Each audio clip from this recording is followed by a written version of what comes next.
Petite vidéo juste pour finir avec cette histoire.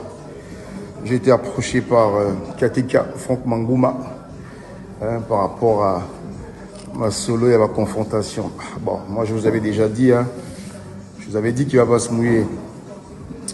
Moi je suis partant parce que voilà, nous sommes un vrai rappeur. Nous sommes ça, on a pas confrontation, on a pas clash, on a pas freestyle, ça a exercice de style. Entre Teddy Benzo et Marhaba Malechek, rien ne va plus. Mais que se passe-t-il réellement? Eh oui, depuis quelques jours sur Internet, on envoie des pics, on lit des réponses, on voit des vidéos. Ça se clash, ça se balance.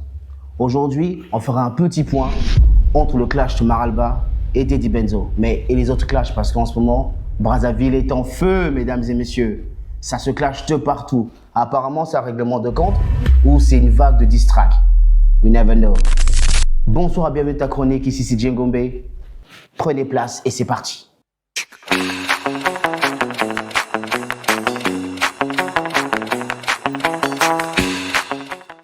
Alors, nous sommes en 2022 que déjà Maralba était en bif avec Nix Ozai.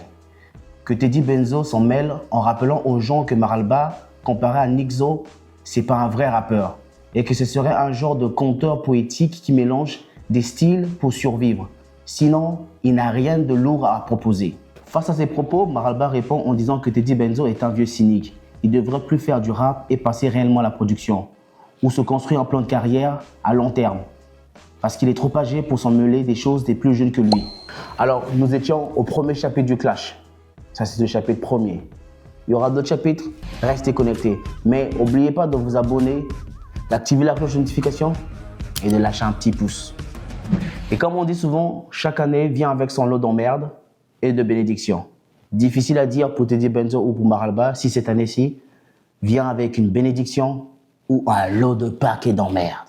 En 2024, Maralba sort son hit Natolo, qui fracasse tout sur son passage en remportant trophées et dépassant tous les statistiques pour un artiste solo congolais de Brazzaville. Malheureusement, certains rappeurs doutent de la qualité rapiciste de ce morceau, notamment un gars, Teddy Benzo, qu'il compare au style qu'on appelle l'Oseba. Teddy Benzo, qui se porte comme un garant du rap congolais, du pur rap congolais, critique fortement ce morceau. Alors ça met Maralba dans tous ses états, disant que Teddy Benzo est le seul vieux rappeur au Congo qui rêve que ça marche encore pour lui. Sur ce tacle, Teddy Benzo répond en lui traitant de Bouboule, l'influenceur, sur l'émission 3 quarts des vérités. C'est comme Maralba, tu sais pas les gens. Ah, Yozoluka Makambo, tika Bouboule, l'influenceur, kota Zakal. L'influenceur, hein? Oh, tika Bouboule, l'influenceur, kota Zakal, Demelardo. Alors Demelardo, constat, tika yi. À sa maman, naï. Ça dit, il y a le monde entier qui mobile. Il y a un Congo. Au monde, un rappeur, un gars qui a 53 ans. Il a 53 ans, il a boulé. Il a aussi Marara. Et sur ce, les internautes sont fatigués, comme on dit chez nous. On est fatigués des pics et tout ça. Ils sont fatigués des pics et ils veulent du sang, façon gladiateur. Ils veulent des distracts. Darcy, freestyle, ils affleurent la cimetière, y'a méritocratie. Y'a la vision clash, t'as la bakimi. Message à toutes les pages, mais comme un hashtag Akimi. Alors, messieurs, allez au studio, donnez-leur ce qu'ils veulent. Donnez au peuple ce qu'ils veulent. Cette vague de distract a déjà commencé. Quelqu'un a son téléphone ou quoi? Ouais.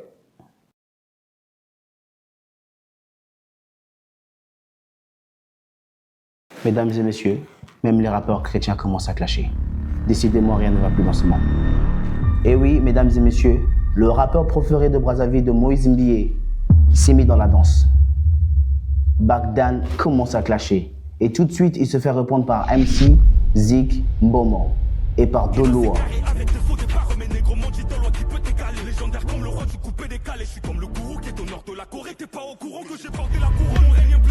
Le duo le plus célèbre de Brazzaville, eux aussi s'en mêlent. Kossar et Flatball s'en mêlent pour régler leur compte.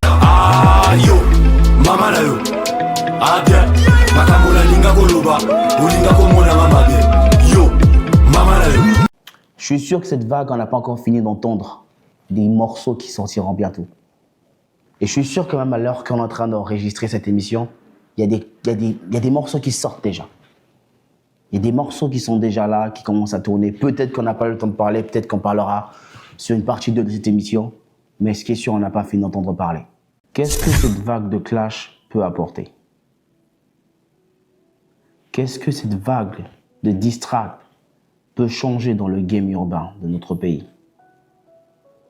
Est-ce pour de la pub? Est-ce de la communication parce que les albums et les singles sortent?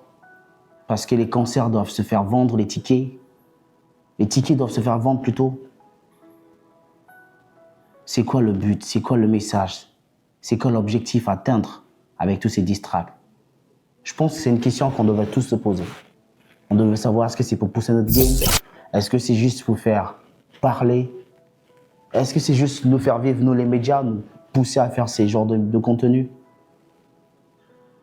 Dites-nous ce que vous en pensez des commentaires. Est-ce que ce clash peut changer? Est-ce que ces clashs peuvent changer les choses? Est-ce qu'un clash est toujours important pour faire évoluer? Voilà, c'est tout pour cette chronique sur les clashs et les tendances diss-track de Brazzaville en ce moment, sur toute la République. Il n'y a pas que Brazzaville, il y a Pointe-Noire, il y a Dolisie. Je suis sûr que même à Cayenne en ce moment, tous les rappeurs de tout le pays sont en mode attaque. Voilà, c'était la chronique spéciale présentée par Djengombe, William à la réalisation. Au prochain clash. Peace.